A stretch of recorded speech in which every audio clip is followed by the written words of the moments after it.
My husband had made a decision to kill everybody in the family, but I didn't know. My husband had not beaten me. Actually, he cut me. He went, bought a sword, and he cut me. He had cut me into small pieces on my head, my face, all these scars that you see. Her husband of 10 years would go after his own children too, all the while making frantic calls to relatives and friends. The final phone call that made me tremble under the bed was my dad's call. He never used to joke with my dad. He had that respect of a son-in-law to a father-in-law. And he used to call my father Mzee. So he called my dad, Mzee, nimemuua. I think my father asked Nani. But you know, we are still in conversation with my dad under the bed using the SMS. So he told my dad, msichana wako, tayarisha jeneza 4. You see, my mother-in-law was to prepare for graves. Now my dad is to prepare for coffins.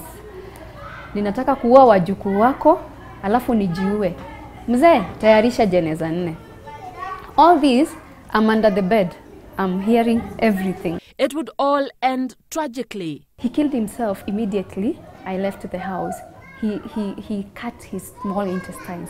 The same knife he wanted to use on the children. The experience only making Diana stronger. Nobody will ever abuse a widow in my presence. And that is what I have been doing. 35-year-old Diana Kamande is a mother of 2 girls. When her husband attacked her and later killed himself, she wanted to heal not just the physical wounds, but the emotional ones too, that were still raw. I thought I was prepared. And so she reads. Confessions of a Mediocre Widow is a favorite book that she reaches out for every too often. Heartbroken, yet another memoir on widowhood that she says has striking parallels to her own story.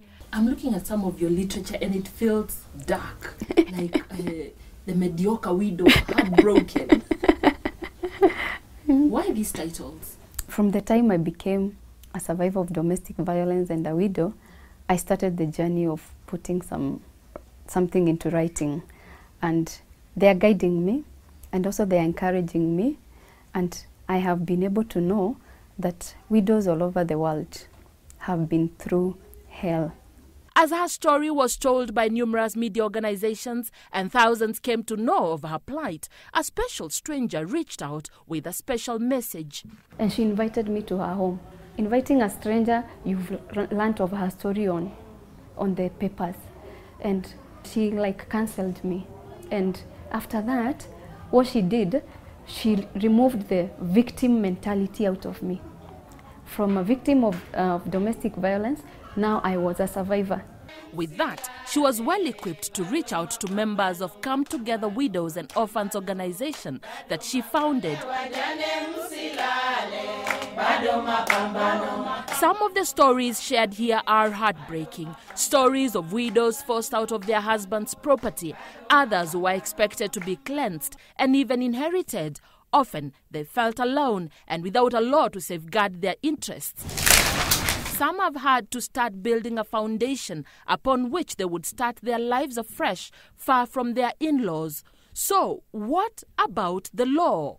There is not a clear one that safeguards their interests, but they are hinging their hopes on the protection of Widows and Widowers Bill that they believe will sail through once in Parliament because they say they have done their homework well. Our leaders in government, our leaders in opposition, you are all surrounded by widows and widowers. Tuendelee kuomba zaidi ili mswada wetu usiangushwe. Here, they are free to discuss anything from the dress code to the numerous classes of widows that only they know exist. Who is the complaining widow here? Nyaboke amesema ni complaining widow. I'm complaining. Anajua kujipigilia skin tight. Some of the things shared here are personal, yet critical, and one of them is the notion that single women are always on the prowl, eyeing the next male, a notion that has some of them marked for discrimination. The neighbors who saw me as a threat to their husbands. Oh, you were seen as a threat? I was a threat. Why? I've never believed in putting on a kitamba and rubber shoes and that what do they call, that long dress because I am a widow. No, Was that the expectation? That is not them. It is the expectation of every married woman, no matter the community she comes from. You are a widow and go and put on a kitamba.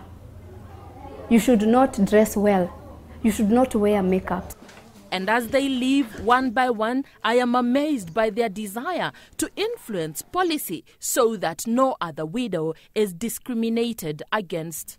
Diana says this is the beginning to many good returns. She is walking the personal journey of widowhood and holding another widow's hand. For Citizen Weekend, I am Anne Mawade.